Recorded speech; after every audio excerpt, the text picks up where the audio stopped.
ពេលវេលាគឺជាអ្វីដែលយើងទាំងអស់គ្នាមានប៉ុន្តែវាក៏ជាអ្វីដែលយើងទាំងអស់គ្នាមិនដឹងពីរបៀបប្រើប្រាស់វាដូចគ្នាដែរ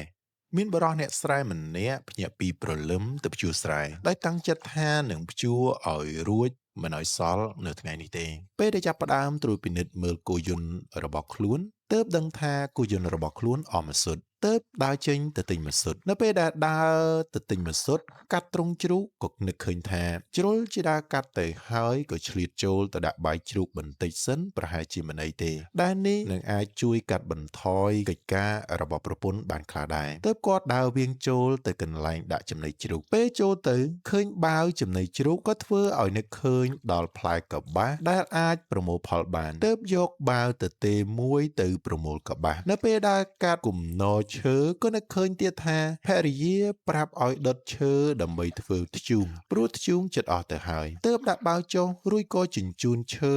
មកបំរុងនឹងដុតតែចៃដន្យអីឃើញមន់ដែលគាត់ចិញ្ចឹមដើរឆ្លងកាត់មកគាត់នឹកឃើញថាកន្លងមកមន់បានងាប់ជាច្រើនក្បាលព្រោះតែជំងឺរាតត្បាតទើបតាំងចិត្តថានឹងញែកមន់ដែលមានជំងឺឲ្យចេញពីមន់ដែលគ្មានជំងឺហើយក៏ចាប់ផ្ដើម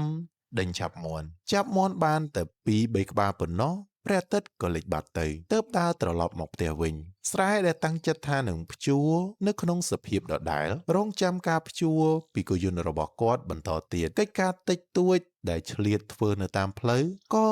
សម្រេចមិនបានជាដុំកំភួនអ្វីដែរខ្ញុំគិតថាមនុស្សជាច្រើនអាចនឹងអត់សំណើចនៅពេលដែលបានស្ដាប់រឿងមួយនេះហើយថែមទាំងគិតក្នុងចិត្តថាបរិសម្នាក់នេះពិតជាមិនបានការមែនប៉ុន្តែខ្ញុំសូមឲ្យអ្នកទាំងអស់គ្នាជប់សិនប្រសិនបើយើងសង្កេតមើលពីជីវិតរបស់យើងឲ្យល្អយើងនឹងឃើញថាជាច្រើនលើកយើងក៏ដូចជាបរិសម្នាក់នេះដែរគ្រាន់តែរូបភាពនៃជីវិតរបស់យើងមិនអាចច្បាស់លាស់ដោយរូបភាពនៃជីវិតរបស់បរិសម្នាក់នេះប៉ុណ្ណោះព្រោះយើងមិនសូវបានសង្កេតវាឲ្យជាក់លាក់ជីវិតរបស់មនុស្សភាគច្រើនដំណើរការទៅដោយគ្មានគោលដៅបណ្ដោយឲ្យពេលវេលាកន្លងផុតទៅពីមួយថ្ងៃទៅមួយថ្ងៃដំណាក់កាលចុងក្រោយនៃជីវិតនឹងពោរពេញដោយភាពទទេស្អាតគ្មានរឿងណាមួយដែលធ្វើឲ្យពេញចិត្តឡើយព្រោះមិនធ្លាប់ច្នៃបង្កើតរឿងល្អណាមួយទុកជាគំរូឬក៏គួរឲ្យចងចាំដល់សង្គមឡើយជានេះទៅទៀតមនុស្សមួយចំនួនបែរជាប្រើពេលវេលានៅក្នុងជីវិតទៅសាងបញ្ហាដល់សង្គមជាច្រើនទៅវិញក្នុងជ្រុងមួយទៀតមនុស្សជាច្រើន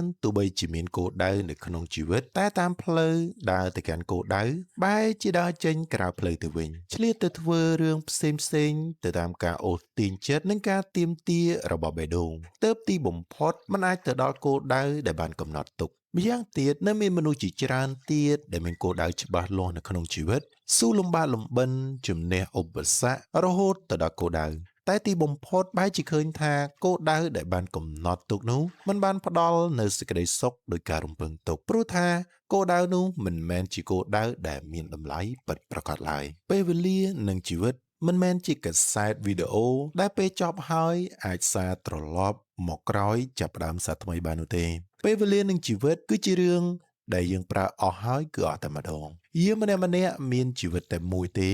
ទើបជីវិតនេះគួរតែមានដំណើរការទៅយ៉ាងមានសតិនិងប្រុងប្រយ័ត្នជានិច្ចគឺដើម្បីឲ្យដំណាក់កាលចុងក្រោយនៃជីវិតរបស់យើងមិនចាំបាច់អង្គុយសោកស្ដាយចំពោះពេលវេលានិងជីវិតដែលកន្លងមកនោះទេប៉ុន្តែយើងអាចញញឹម